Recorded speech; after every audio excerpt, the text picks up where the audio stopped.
lahat.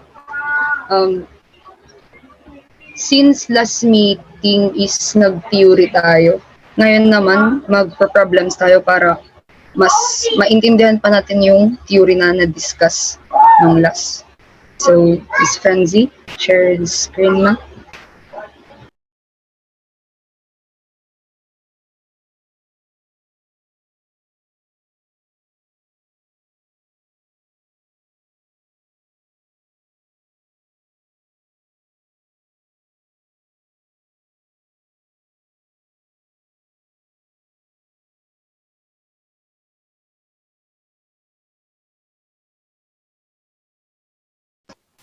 So, we have sample problems na. So, for the first, kita na. So, for the first problem, Miss Erica. So, good afternoon, everyone. Mag-solve po tayo ng problems today. And next slide, please. So, here is our problem number 1. On May 15, 2018, the Guzen Book Distribution acquired for resale on account with a list price of 108,000 pesos. Butuan Publishing, the supplier, allowed a 15% trade discount as well as credit terms of 2/10 and over 30. Guzen paid the invoice in full on May 20, 2018. So, itong problem na to, it is a trade and cash discount calculations. So, prepare the journal entries for Guzen book distributors. So, first, yung 2/10, alam naman natin na cash discount. Yon. Dun muna tayo sa una. 15% trade discount. So, kapag nag-purchase tayo, magkakaroon tayo ng trade discount na 15% dun sa ating list price. And then, meron tayong credit terms na 2/10 and over 30. So, kapag nabayadan natin yung utang natin within 10 days, magkakaroon tayo ng 2% discount. So cash discount is designated by such notation as 2/10, which means the buyer may avail of a 2% discount if the invoice is paid within 10 days from the invoice date. Tapos yung N30 naman, credit period yon. In-expect natin na mababayaran natin yung utang within 30 days from the invoice date. So, what is our first journal entry? So, anyone may alam kung ano yung first journal entry natin? Pwede po nating i-chat sa chat box or pwede ding mag-unmute. Kung meron lang naman po. Kung wala, isosolve na lang po natin. So, anyone? Ano po? Apo. First journal entry po, debit to purchases. Tama ba? Apo. May 15. May 15 po, debit to purchases, and then nulit yun? Ay, ano po? Accounts Sige payable po. Accounts payable Apo. po, credit. Pero po yung Amounting. purchases is ide-deduct na po yung 15% trade discount po. Yes po, tama po. So, meron po tayong purchases amounting to 91,800. So, next slide po for the journal entry. So, tama si Dan. On May 15, journal entry tayo, magre-record tayo ng debit purchases kasi nag-purchase tayo. So, yung list price natin is 108,000. I-deduct na natin dun yung 15% na trade discount. So, 108,000 times 15% trade discount. So, naka-save tayo ng 16,200. So we have invoice price of 91,800. So our purchases is 91,800 and credit accounts payable na 91,800 din. At May 20 naman, nag-purchase on May 20, nagbayad tayo ng utang.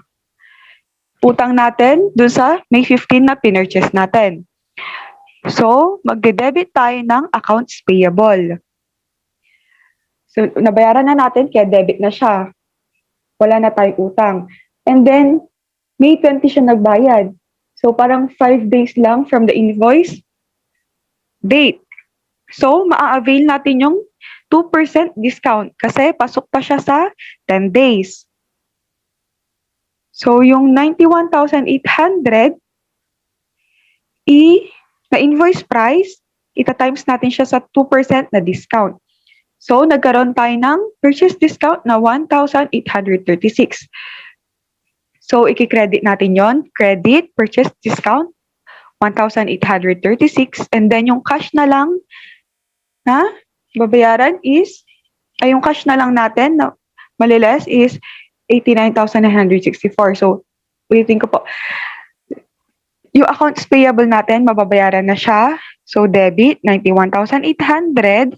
And then, mag-credit tayo ng purchase discount na 1,836. And then, yung cash na lang is 89,964.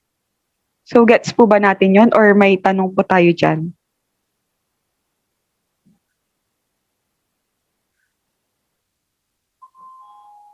May tanong po. Palike na lang po kung like react kung wala pong tanong dyan sa first problem natin. So, ayun. Wala naman na to. Thank you. So, second problem na po tayo. Yun. Yung second problem natin is sample ng sales transactions. So, here is the problem. Some of the sales transactions of Jefferson Triguero distributors whose credit terms are 2/10 and 9/30 follow. On June 1, cash sales 180,000 pesos. June 4, sales on account 650,000. And June 7, receive return merchandise sold on account 90,000 pesos. June 10, collected the amount due from credit sales. And yan, yung record na naman is prepare the journal entries. So, next slide for the entries. So, yan. The entry to record this transaction would be June 1, magre-record tayo ng sale of merchandise for cash. So, debit cash, 180,000 and credit sales, 180,000. Tapos sa June 4 naman, nagkaroon tayo ng sales pero on credit. So, magre-record tayo ng sale of merchandise on credit. Kaya instead of cash, accounts receivable po yung debit natin kasi utang. So, June 4, debit, accounts receivable, 650,000 and credit sales na 650,000. On June 7 naman,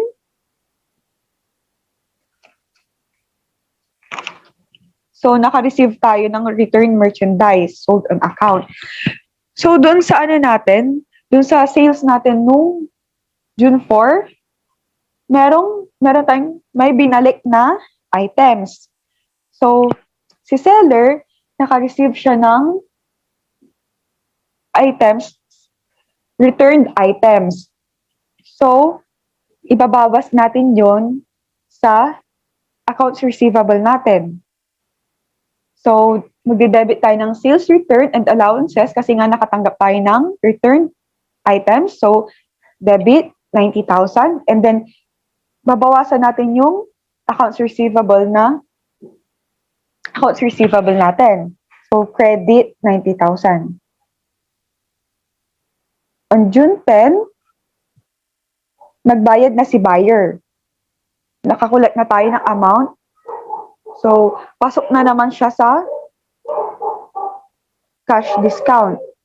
Pasok siya sa 10 days. So, magkakaroon ulit tayo ng 2% discount. So, yung cash natin,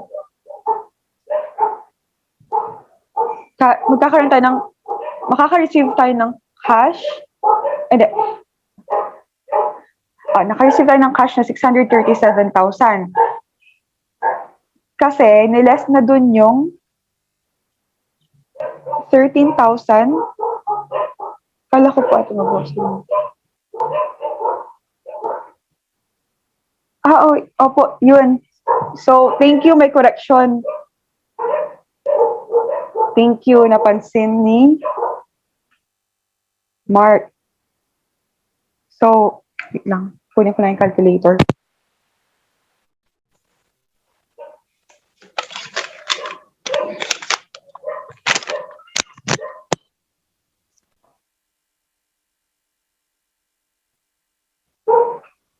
So, oo nga, naka-receive tayo ng sales return. So, yung 650,000 natin accounts receivable, mababawasan siya ng 90K. So, 650 less 90, 560,000 na lang. So, pwedeng pa-edit na lang po. Thank you. So, yung cash na lang natin na marireceive, 560.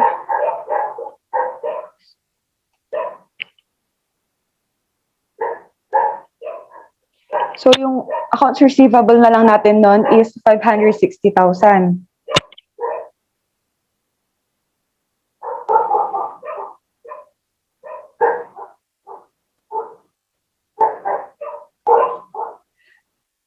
So, balik po tayo. Sorry. So, yun nga. Yung, sa ano po, June 10, yung accounts receivable po, papalitan na lang ng 560,000. Yan. Tapos, yung 560,000, meron tayong 2% discount times 0.2. So, may sales discount tayo na 11,200. Yan. Then,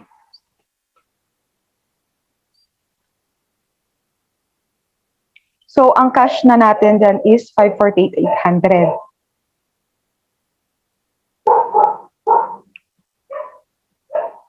$548,800.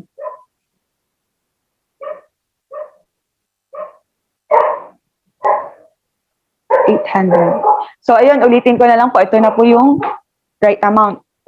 Sorry, nung last, nagkamali lang po. So, yun nga. Meron tayong sales on account nung June 4, 650,000. And then on June 7, naka-receive tayo ng returned merchandise. So, mababawasan yung accounts receivable natin. Yung 650,000, mababawasan ng 90,000. So, on June 10, so nakakolect na tayo ng amount due from credit sales.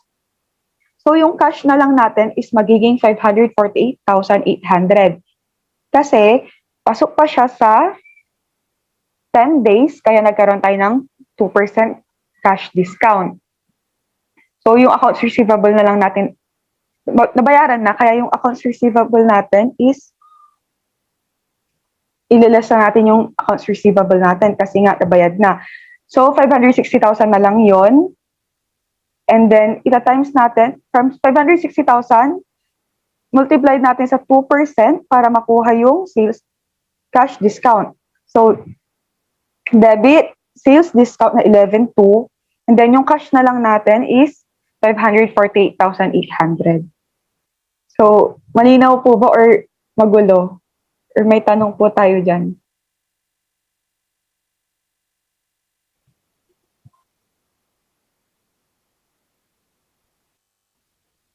Gets po, ate. Ay, sige po. Pasensya na dun sa mistake kanina. So, gets naman na po. Next problem na po by Miss Mary Ann Llamas. Thank you po. So, good afternoon. Pupunta naman tayo sa purchase transaction. So, sabi dito sa problem, several purchase transactions of the Joey Berenguela Pharmacy are presented below.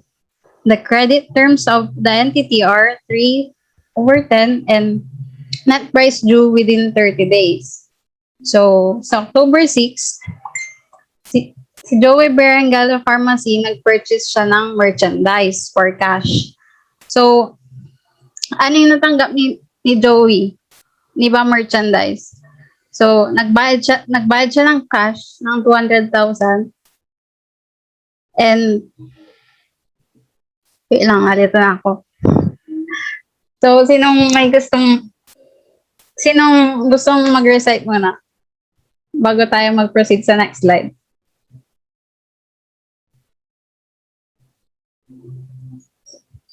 So, next, basahin ko muna.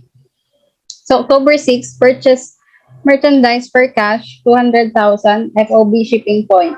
So, anong sabi dun sa FOB shipping point? Sinong magbabayad? Si buyer.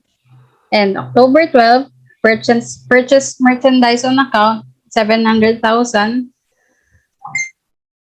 Tapos, nung October 15, nag-return siya ng merchandise on account for 50,000. And then, October 17, paid the supplier the amount due. And October 19, paid freight charges of 7,000 on merchandise acquired last October 6. So, ang requirement, magpe-prepare tayo ng journal entries. So, next slide na po.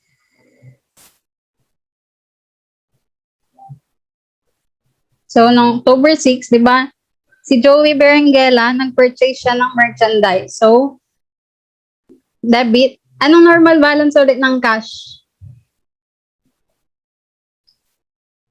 Debit po. Debit. So, Debit. okay. So, dahil nga, nag-purchase siya for cash, di ba credit? Nag-decrease yung cash mo. So, debit purchases and credit cash for 200,000. Pero noong October 12, nag-purchase ulit itong si Joey Berenguela, pero on account. So, meaning, inutang niya. So, nag-increase ulit. Anong normal balance ng accounts payable? Credit po. Credit. So, yung accounts payable niya, nadagdagan. So, credit. Credit accounts payable and yung natanggap niya ulit, purchases for 700,000. Pero noong October 15, itong si Joey, nag-return siya ng merchandise niya ulit. So, mababawasan yung accounts payable niya kasi nga nagbalik siya ng ng purchases niya. So, debit accounts payable for 50,000 and credit purchase returns and allowances for 50,000 also.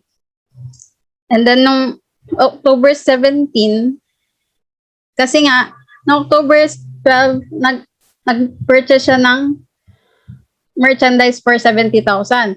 Pero noong October 15, binalik niya yung merchandise na yun. So, nabawasan ng 50,000 yung in-acquire niya noong October 12.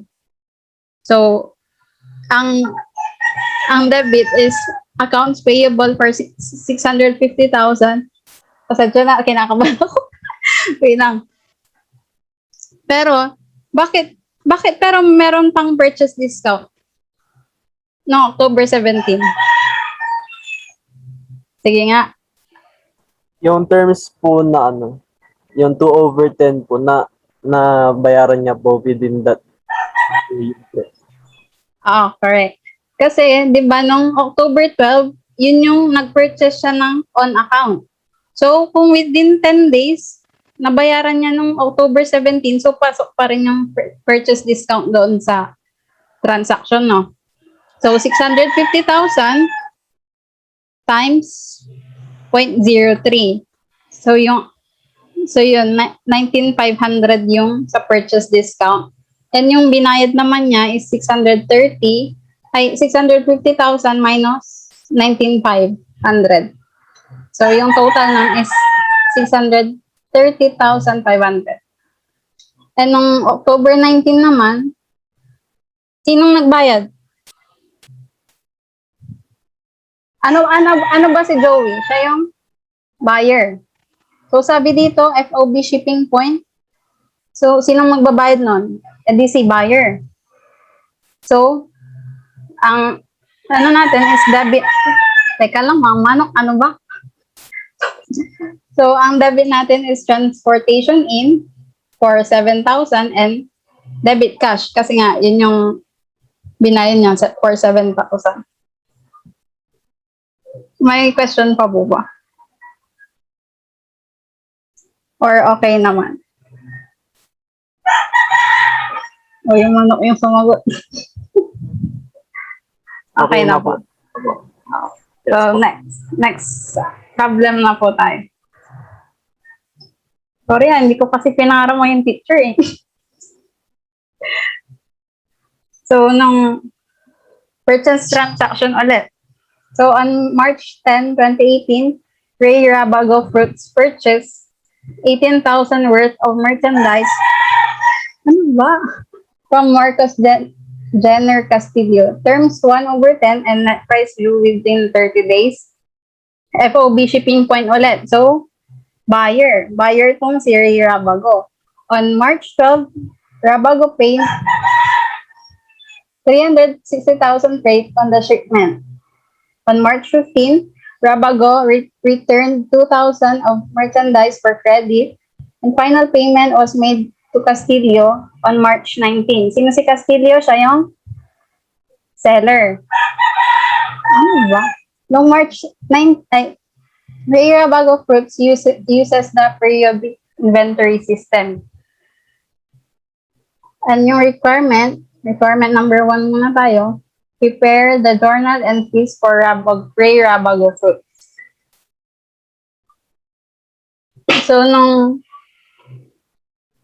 March 10, next slide na po.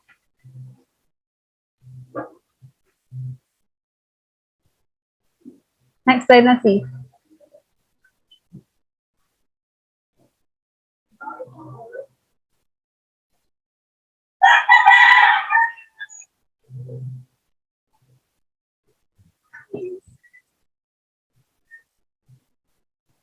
Next slide na.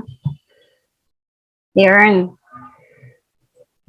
So, punta naman tayo sa March 10. So, itong si Ray Rabago, nag-purchase siya ng 18,000 worth of merchandise. So, anong debit ulit? Purchases and debit accounts payable. Kasi nga, sorry na, yun kasi ng manok eh. So, yun. March 10, ano ba yun? Noong March 10, yun nga, nagkaroon ng purchases on account pero. And then, noong March 12, wait lang. Pala, FOB shipping. So, FOB shipping point ulit itong transaction. So, sinong magbabayad ulit ng transportation cost? Si buyer, si Ray Rabago. So, debit transportation in 360 and credit cash for 360. Ay, meron bang sinabi sa inyo na kapag ang ginamit ng, kasi sa amin dati kapag ang ginamit mong account title is transportation in, dapat ganun, tuloy-tuloy doon. Kasi kapag, kuwari, March 12, transportation in, tas ang ginamit mong account title naman sa March 19, freight in, parang mali, or sa amin lang ba? O, dapat, yes, tama. At susundin daw po yung sa list of accounts. Oo. Dapat consistent kasi kapag iba-iba, wrong yun. Ay, freight in, okay. Pero pwede din transportation in, pero dapat consistent na transportation in, transportation out. Hindi yung paiba-iba. So, punta naman tayo sa March 15 na transaction. Ito ulit, si Ray Rabago nag-return ulit siya ng merchandise. So, ano ulit? Mababawasan ulit yung accounts payable mo ng 2,000. And credit, purchase returns, and allowances for 2,000. And on March 19, yun na yung nagbayad siya. Kaya yung March 10 na merchant ay na pinurchase, nabawasan nung March 15 ng 2,000. So, naging 16,000 na lang yung accounts payable mo. So, 16,000 times 0.01 na cash ay discount for 160 and cash 15,840. Next requirement na po. Next slide na, Beth. Ay, wait lang. Gets nyo ba?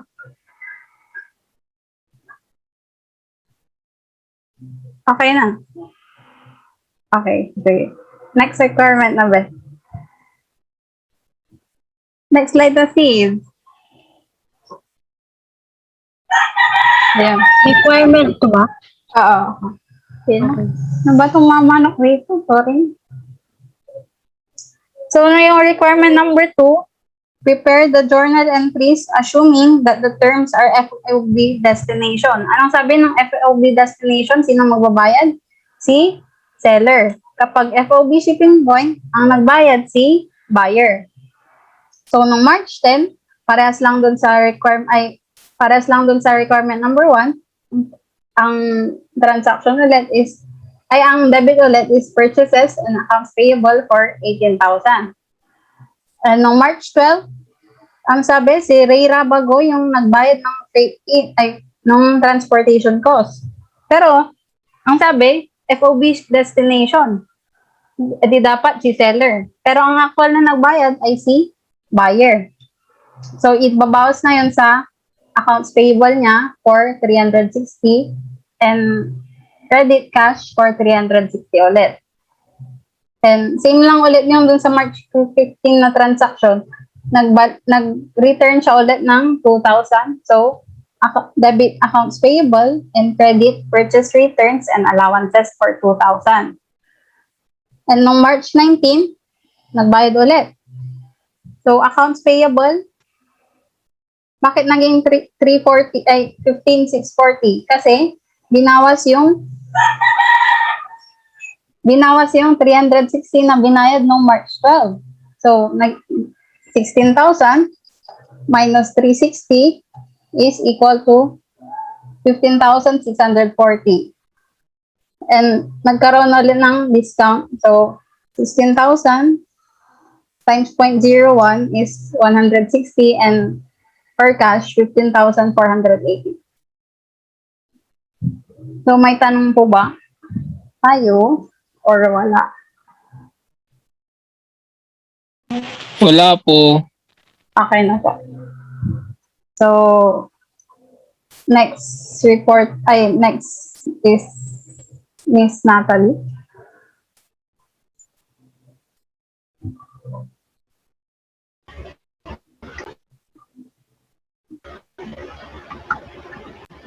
So, ayun.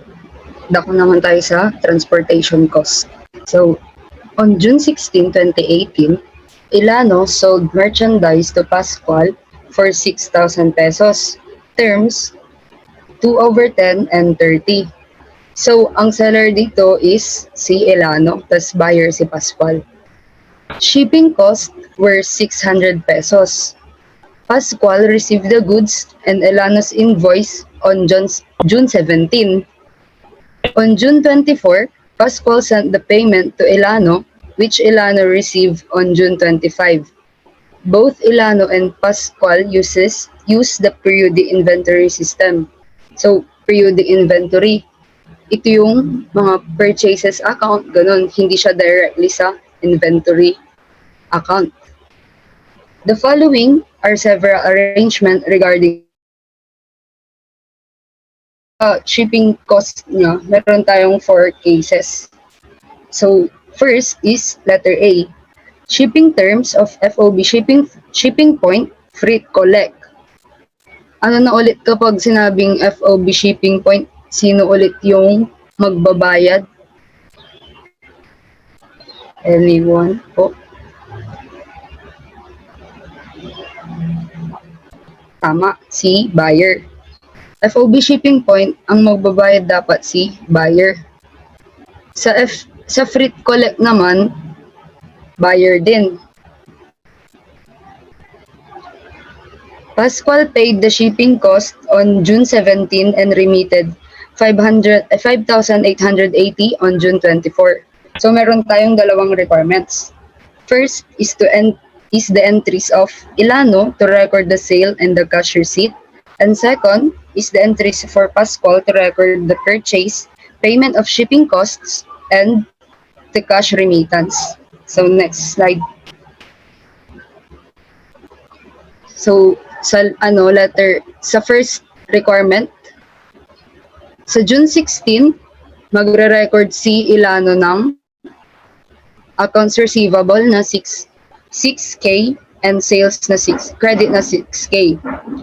Sa June 24 naman, which is yung na-remit na yung na-receive niya na yung accounts receivable niya. Magre-record siya ng debit to cash na 5,880 and sales discount na 120 since nagbayad ng maaga si Pascual. Kaya na-avail niya yung 2% discount. And accounts receivable na 6K. So kay buyer, ang magiging entry niya sa June 16 is purchases, debit purchases na 6K and credit na accounts payable na 6K. Sa June 17 naman, sabi niya dyan, Pascual paid the shipping cost on June 17. Si buyer na mismo yung nagbayad. Di ba FOB shipping point siya? So, siya yung dapat magbayad and freight collect, siya talaga yung nagbayad. Kaya wala siyang utang kay seller. Kaya ang magiging record niya sa June 17 is freight in na 600 and then credit na 600 cash. And sa June 24 naman, which is yun nga, binayaran niya na si seller, debit niya na yung accounts payable para matanggal na yung babayaran niya na 6,000. And then magka-credit siya ng purchase discount since na-avail niya yung 2% discount na 120 and credit na cash na 5,880. Yung 5,880, yun yung actual niya na binayaran niya kay seller. Binawas na dun yung 600, binawas na yung 600. Requirement number 1. Entries for Ilano to record the sale and the cash receipt. Sa June 16, which is sabi niya dyan, Ilano paid the shipping cost on June 16. So, nagbayad siya ng, si Ilano di ba siya yung seller? Sabi niya dito, FOB destination and freight prepaid. So, tama lang na siya yung magbayad kasi siya dapat ang magbayad. Kaya magre-record siya ng June 16 ng debit na freight out 600 and credit na cash 600.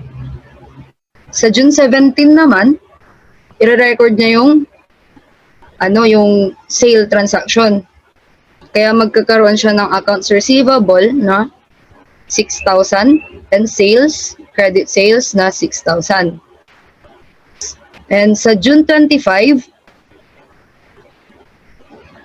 or June 24 dapat ito dahil Pascual remitted 5,880 on June 24. I-record niya yung pag-receive niya nung bayad. So magkakaroon siya ng debit na cash 5,880 and sales discount na 120 and credit sa accounts receivable kasi na kolekta niya na yung accounts receivable niya na 6K. So, ito pala may nakalimutan akong itanong. Kanina pa tayo nagre-record ng sales discount. So, paano nga ba nakuha yung sales discount? Anyone po? Paano po nakuha yung sales discount natin? Na yung terms po na, ano yun? Opo, yung terms po na nabayaran niya po on time.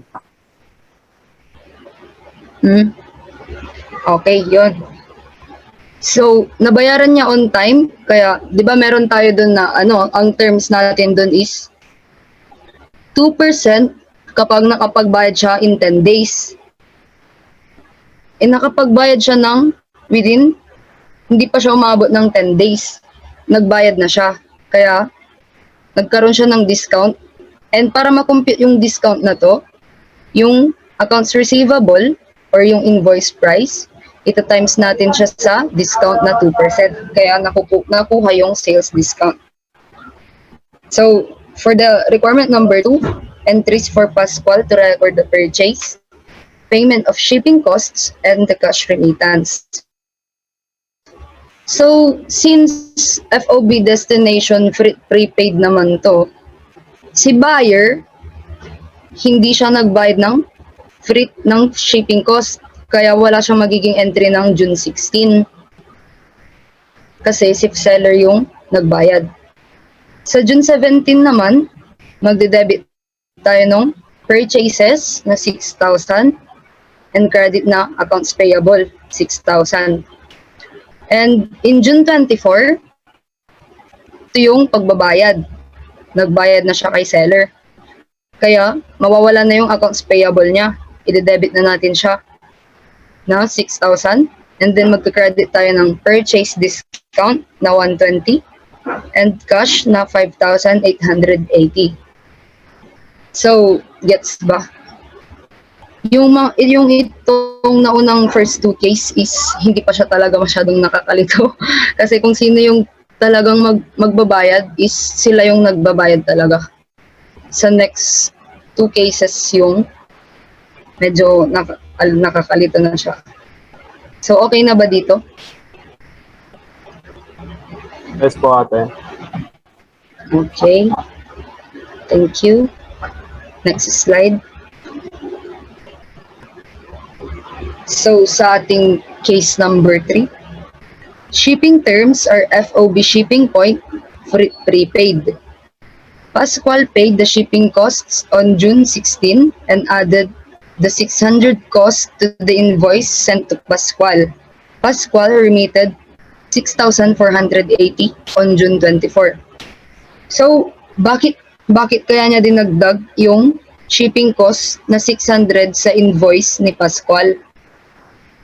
Kasi, ang nakalagay sa shipping terms nila is FOB shipping point, which is si buyer dapat yung magbabayad. Pero, prepaid, which means si seller yung nagbayad.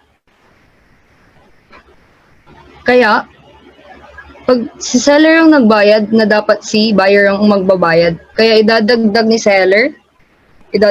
seller yung shipping cost niya dun sa invoice price. Kasi hindi dapat siya yung magbayad pero siya yung nagbayad. Kaya magkakaroon tayo sa June 16, magkakaroon tayo ng accounts receivable na 6,600. Itong 6,600 na to is yung cost nung binili and cost nung shipping. And magkakaroon tayo ng credit na cash kasi siya yung nagbayad nung 600. Kaya nawalan siya ng cash na 600 kasi binayad niya. And magka-credit tayo ng sales na 6,000. And sa June 24 naman, na-receive niya na yung bayad ni buyer. Kaya magkakaroon tayo ng cash, makakatanggap tayo ng cash na 6,480 and magde-debit tayo ng sales discount na 120 and tatanggalin na natin yung accounts receivable na 6,660. Sa requirement 2, entries for Pascual to record the purchase, payment of shipping costs, and the cash remittance. So, since dinagdag na ni seller yung shipping cost dun sa invoice, ang ire-record na lang ni buyer na purchases ang ire-record ni buyer sa June 16 is debit na purchases cost ng merchandise, ay cost ng binili, and debit na freight in, yung shipping fee, shipping cost, shipping fee, and credit na accounts payable na 6,600. And sa June 24 naman, magbabayad na siya, kaya magde-debit tayo ng accounts payable na 6,600, credit na purchase discount na 120, and credit na cash na 6,480. So, nagets nyo ba itong case 3 natin?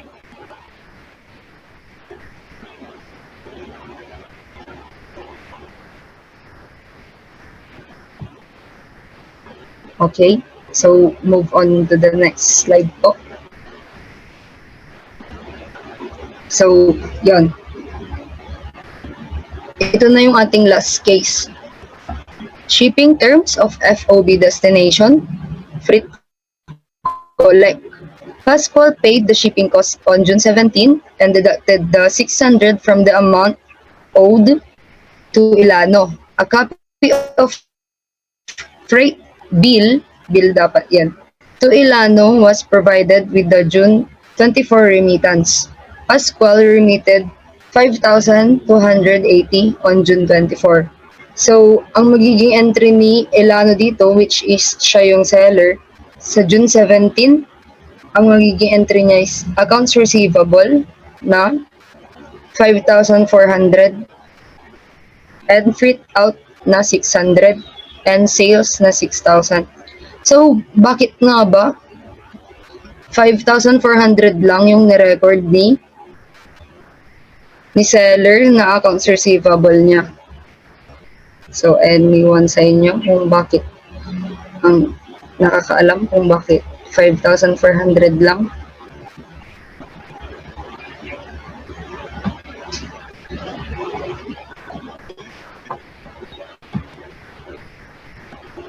So, yun. Kasi, FOB destination siya. So, si seller dapat yung magbabayad. Pero, freight collect, si buyer ang nagbayad.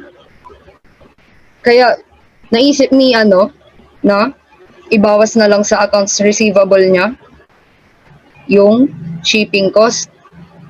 Since may utang siya kay buyer na 600 kasi si buyer yung nagbayad, ibabawas niya na lang dun sa utang sa kanya ni buyer. Gets ba? Or medyo magulo? Kunwari, ganito yun. Kunwari ako, may utang ako kay Frenzy. Pero, may babayaran kami, tapos, siningil siya ni Mary Ann. Ibinayadan ako ni Frenzy. Dahil may utang si Frenzy sa akin, yung siningil ni Mary Ann, kasi siningil siya ni Mary Ann, dalawa kami ni Frenzy. Binayaran ako ni Frenzy doon. Dahil may utang sa akin si Frenzy, ibabawas ko na lang yung binayad niya doon sa dapat na babayaran ko sa kanya. Okay, medyo magulo. Magulo yung pagkakasabi ko. So, yun, since buyer yung nagbayad, naisip na lang ni seller na ibawas yun sa accounts receivable niya. Kaya magre-record siya ng debit na accounts receivable na 5,400 and freight out na 600 and credit na sales na 6,000. So, sabi niya dyan, June 24, remitted 5,280. So, ang magiging entry ni seller sa June 24 is cash na 5,280 and debit na sales discount na 120 and credit na accounts receivable na 5,400. And for the requirement 2 naman, entries for Pascual to record the purchase, payment of shipping cost, and the cash remittance. Sa June 17, magkakaroon siya ng debit na purchases na 6,000, credit na accounts payable 5,400 and cash na 600. kasi siya yung nagbayad ng shipping cost, kaya naglabas siya ng cash niya, nabawasan. And sa June 24 naman, magbabayad na siya kay seller, kaya magde-debit tayo ng accounts payable na 5,400 and credit na purchase discount na 120 and cash na 5,280. So, gets po ba?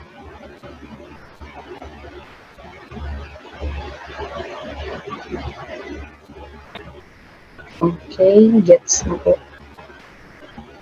Next slide. Ay. Okay, so yun na pala yung last nung sa problems. So, any more questions po about sa topic natin ngayon or kahit sa mga past topics po?